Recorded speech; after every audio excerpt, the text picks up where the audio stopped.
प्रधानमंत्री नरेंद्र मोदी राम नाईक संबोधन। जी, राज्य के जेल मंत्री श्रीमान बलराम यादव जी, आईडीबीआई बैंक के एमडी एवं सीईओ श्रीमान किशोर खरात जी, एसआईडीबीआई के CMD doctor Chhatrapati Shivaji, UCO bank के एग्जीक्यूटिव डायरेक्टर श्रीमान चरण Singh ji, American India foundation के कंट्री डायरेक्टर श्रीमान निशांत पांडे, भारतीय माइक्रो क्रेडिट के एमडी श्रीमान विजय पांडे और विशाल संख्या में आए हुए काशी के मेरे प्यारे भाइयों और बहनों,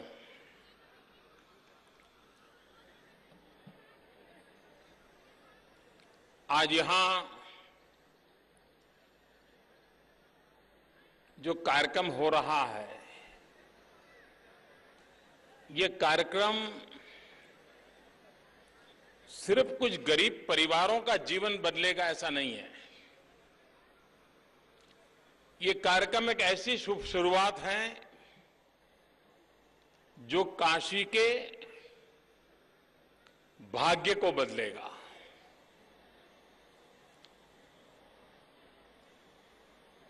यहां के गरीब के जीवन में अगर हम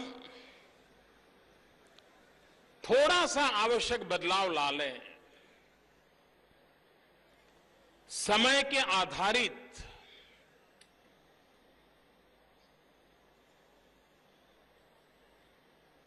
जीवन में टेक्नोलॉजी का प्रवेश करें, तो गरीब से गरीब व्यक्ति की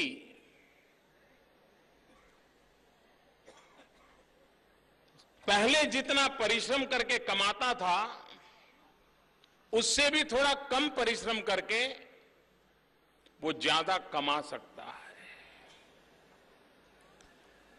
आज यहां उस प्रकार की सुविधाएं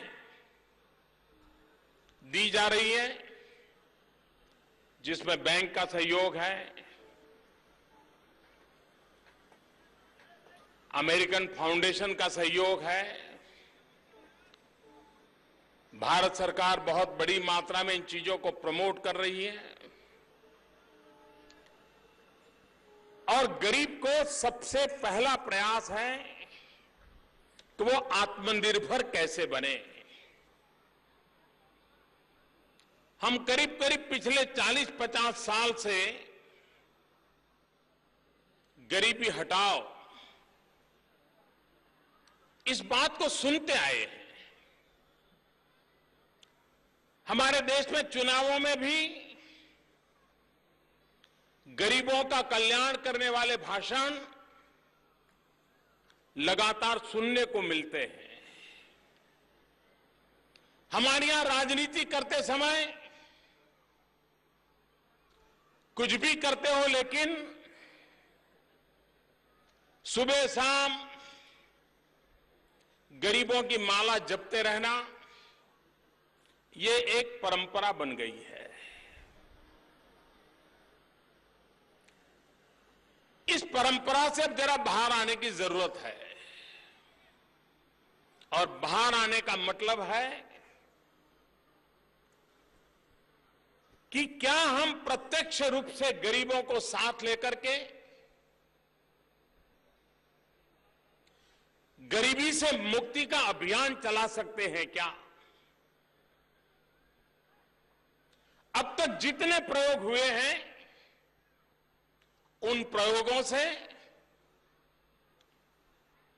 जितनी मात्रा में परिणाम चाहिए था वो देश को मिला नहीं है। गरीब की जिंदगी में भी जिस तेजी से बदलाव आना चाहिए वो बदलाव हम ला नहीं पाए हैं। मैं किसी सरकार को दोष देना नहीं चाहता हूं, किसी दल को दोष देना नहीं चाहता हूं, लेकिन कुछ अच्छा करने की दिशा में एक नए सिरे से गरीबों के कल्याण के लिए मूलभूत बातों पर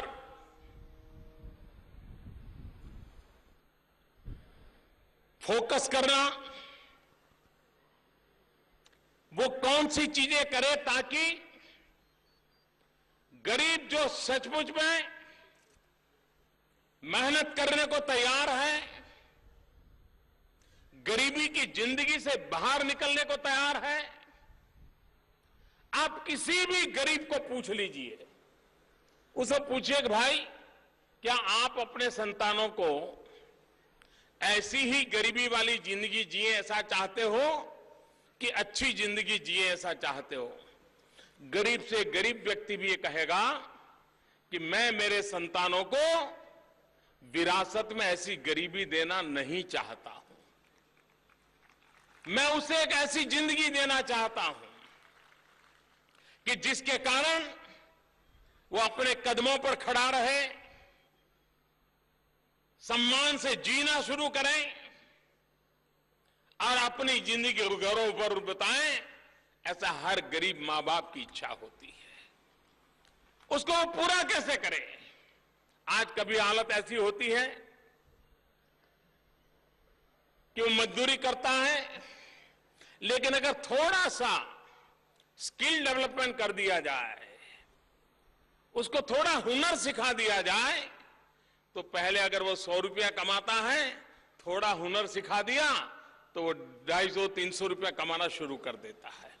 और एक बार हुनर सीखता है तो खुद भी दिमाग लगा करके उसमें अच्छाई करने का प्रयास करता है। और इसलिए भारत सरकार ने एक बहुत बड़ा अभियान चलाया है स्किल डेवलपमेंट का, कौशल्य वर्धन का। गरीब से गरीब का बच्चा चाहे स्कूल के दरवाजे तक पहुंचा हो या न पहुंचा हो, या 5वीं, 7वीं, 10वीं, 12वीं पढ़ करके छोड़ दी हो, रोजी रोटी तलाशता हो, अगर उसे कोई चीज सिखा ली जाए तो वो देश की अर्थनीति को भी बल देता है, आर्थिक गतिविधि को भी बल देता है और स्वयं अपने जीवन में कुछ कर गुजरने की इच्छा रखता है। और इसलिए छोटी छोटी चीजें ये कैसे डेवलप कर रहे हैं, उस दिशा में हमारा प्रयास है। आज मैं यहां ये सब ई रिक्शा वाले भाइयों से मिला, मैंने उनको पूछा क्या करोगे, चला पाओगे क्या? तो उन्होंने कहा साहब पहले से मेरा कॉन्फिडेंस लेवल ज्यादा है। मैंने कहा क्यों? तो वो मेरा स्किल डेवलपमेंट हो गया। मुझे स्किल शब्द भी आता था। बोले मेरा स्किल डेवलपमेंट हो गया, बोले मेरी ट्रेनिंग हुई और मेरा पहले से ज्यादा विश्वास है। पहले मैं पैडल वाली रिक्शा चलाता था। मैंने कहा स्पीड कितनी रखोगे? बोले साहब मैं कानून का पालन करूंगा और मैं कभी ऐसा न करूं ताकि मेरे परिवार को भी कोई संकट आए और मेरे पैसेंजर के परिवार को भी संकट आए, ऐसा मैं कभी होने नहीं दूंगा। और काशी की गलियां तो छोटी हैं, तो वैसे भी मुझे संभाल के चलना है, उसकी ये ट्रेनिंग हुई है। काशी में दुनिया भर के लोग आते हैं। काशी का टूरिज्म कैसा हो, काशी कैसा है, काशी के लोग कैसे हैं, उसका पहला परिचय यात्री को किसके साथ होता है? रिक्शा वाले के साथ होता है। वो उसके साथ किस प्रकार से व्यवहार करता है, वो उसके प्रति किस प्रकार का भाव रखता है, उसी से उसकी मन में छवि बनती है। अरे भाई ये तो शहर बहुत अच्छा है, यहां के रिक्शा वाले भी इतने प्यार से हमारी चिंता करते हैं, वहीं से शुरू होता है। और इसलिए यहां जो टूरिस्टों के लिए स्पेशल रिक्शा का जो सुशोभन किया गया है, कुछ व्यवस्थाएं विकसित की गई हैं। मैं उनसे पूछ रहा था, मैंने कहा आप गाइड के नाते मुझे सब चीजें बता सकते हो? बोले हाँ बता सकता हूं, मैं हर चीज बता सकता हूं रिक्शा चलाते चलाते। और बोले मुझे विश्वास है कि मेरे रिक्शा में जो बैठेगा उसको ये संतोष होगा कि कांसे उसको देखने को सहज मिल जाएगा। चीजें छोटी छोटी होती है, लेकिन वे बहुत बड़ा बदलाव लाती है।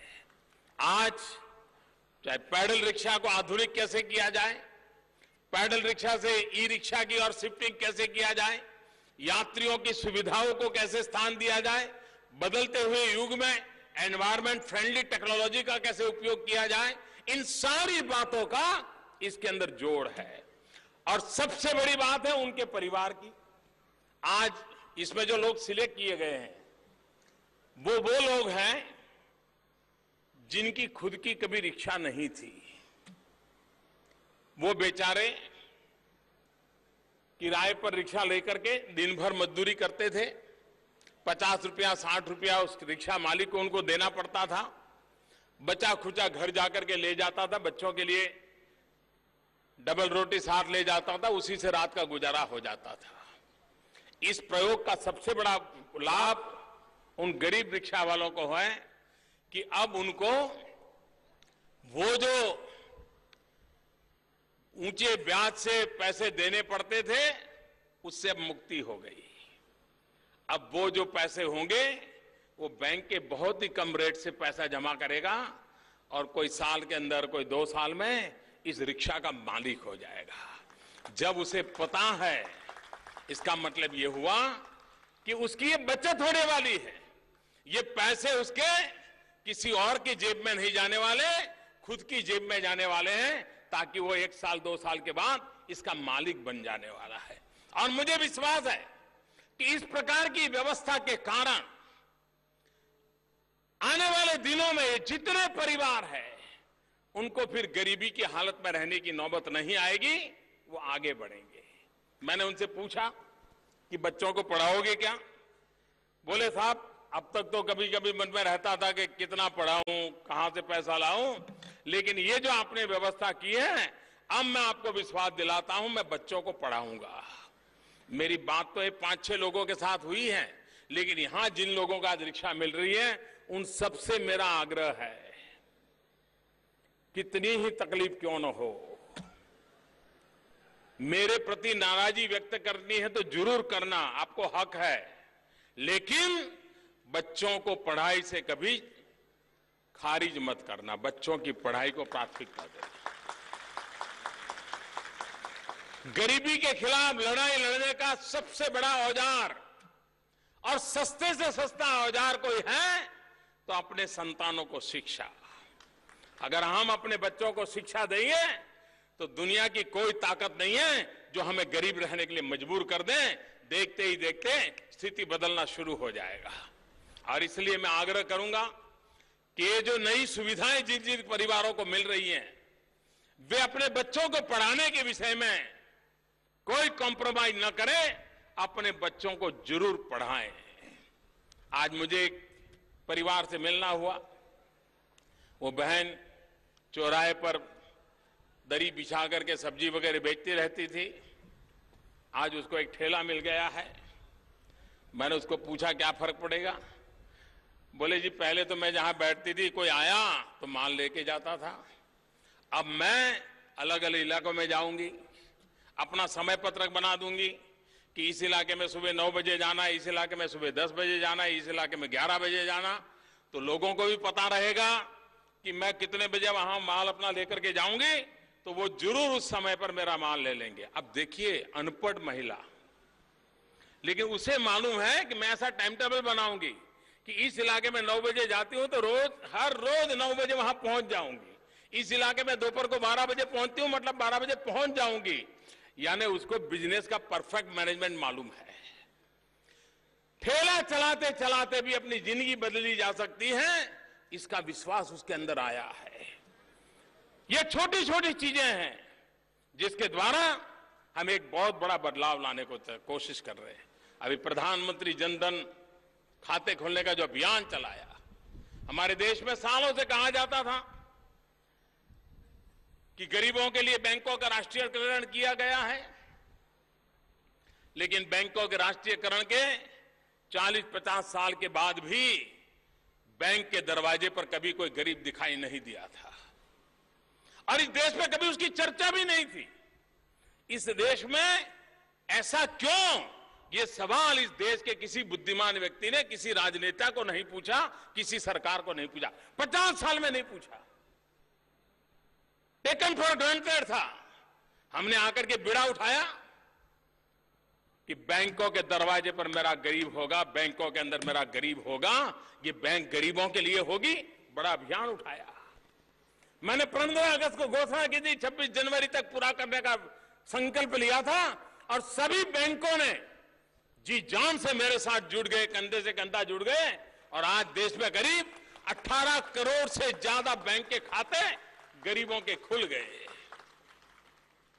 हिंदुस्तान में कुल परिवारों में जितने बाकी थे करीब करीब सारे आ गए। और हमने तो कहा था कि हम गरीबों का अकाउंट कोई भी प्रकार का पैसा लिए लेकर के नहीं खोलेंगे, बिना पैसे। बैंक खर्चा करेगी, फॉर्म का खर्चा होगा, जो होगा करेंगे, गरीबों का एक बार मुफ्त में खाता खोल देंगे। आदत लगेगी उसको धीरे धीरे, और खाते खोल दिए। लेकिन देखिए गरीबों की अमीरी देखिए। सरकार ने तो कहा था 1 रुपया नहीं दोगे, लेकिन गरीबों ने करीब करीब 30,000 करोड़ रुपया से ज्यादा रकम जमा कर दी है। इसका मतलब यह हुआ कि गरीब को पैसे बचाने की अब इच्छा होने लगी है। अगर गरीब को पैसे बचाने की इच्छा होगी तो उसके आर्थिक जीवन में बदलाव आना स्वाभाविक शुरू हो जाएगा। धीरे धीरे बैंक के खाते उपयोग करने की आदत भी अब धीरे धीरे बन रही है। मैं हैरान हूं, जिन्होंने खाते नहीं खोले कभी, वो आज मेरा हिसाब मांग रहे हैं कि खाते खोल तो दिए हैं लेकिन उसका उपयोग करने वालों की संख्या बढ़ नहीं रही है। जिन्होंने खाते तक खोलने की परवाह नहीं की थी, उनको अभी खाते ऑपरेट हो रहे कि नहीं हो रहे इसकी चिंता होने लगी है।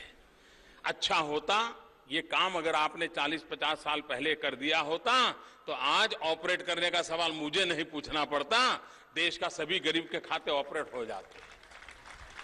लेकिन आपने जो काम 50 साल नहीं किया है वो 50 महीने में मैं पूरा करके रहूंगा, ये मैं बताने आया हूं।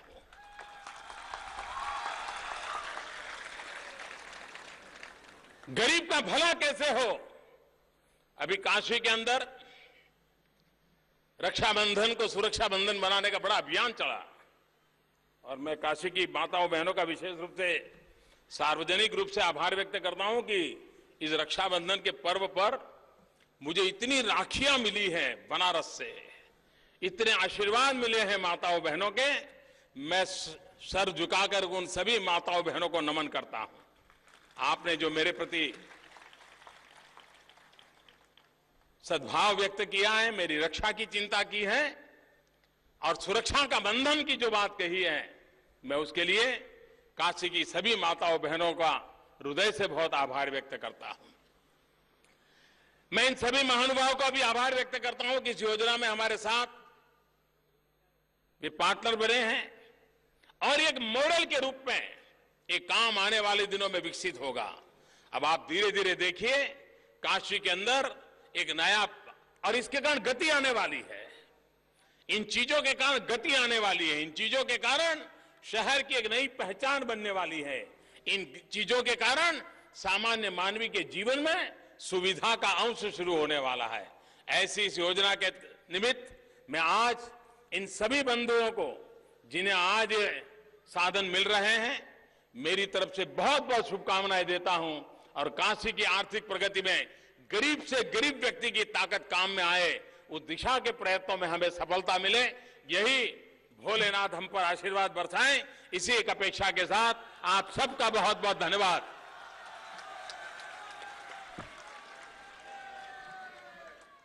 तो प्रधानमंत्री नरेंद्र मोदी को आप यहां पर सुन रहे थे। रिक्शा संघ चालकों का ये जो कार्यक्रम यहां पर मुखातिब हुए और इससे पहले हालांकि उन्होंने रिक्शा वालों से बात की, ई रिक्शा चालक जो थे उनसे भी बात की, तो जाना जो उनसे बातें उस दौरान की उसको इस कार्यक्रम में बयां करते हुए प्रधानमंत्री नरेंद्र मोदी। साथ ही साथ यहां पर उन्होंने जनधन योजना की भी बात की कि आखिर इसके तहत कितने जो खाते हैं वो खुलवाए गए।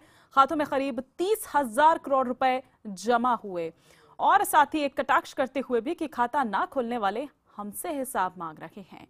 गरीबों का कल्याण होना चाहिए, प्रधानमंत्री नरेंद्र मोदी इस दौरान इस कार्यक्रम में ये भी बोले।